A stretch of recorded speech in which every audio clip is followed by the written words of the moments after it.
Is your DocuSign acting up? Do you need a backup? Well, let me show you how.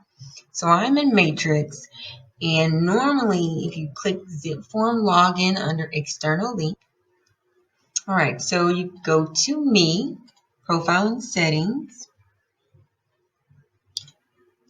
and I already have Digital Ink 2.0 as my primary signing service.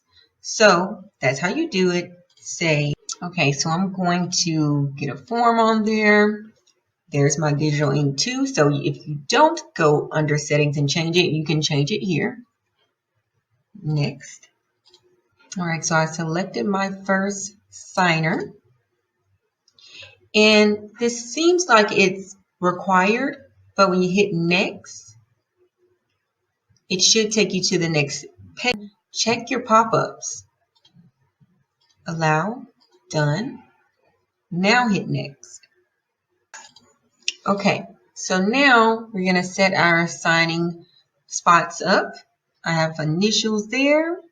Now, when I hit Next, it automatically put this in for me. But you can change you can come over here and change your options. But let's leave it as that.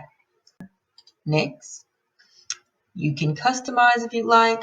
I'm just going to send it. Thank you for using Digital Ink. Alrighty, so as you can see, my signature package is in progress. And this is what it would look like. Okay, so they would start signature. As you can see, it says it's from Brittany Shelton, all of that information. They would adopt their signature here and start. Next, click here. Now, they have to click each box to confirm, okay? And once they're done, they can stay and review, print, download, whatever they need to do, complete. Now they've successfully reviewed and signed. Hit OK, and then it will show on my email that it has been received.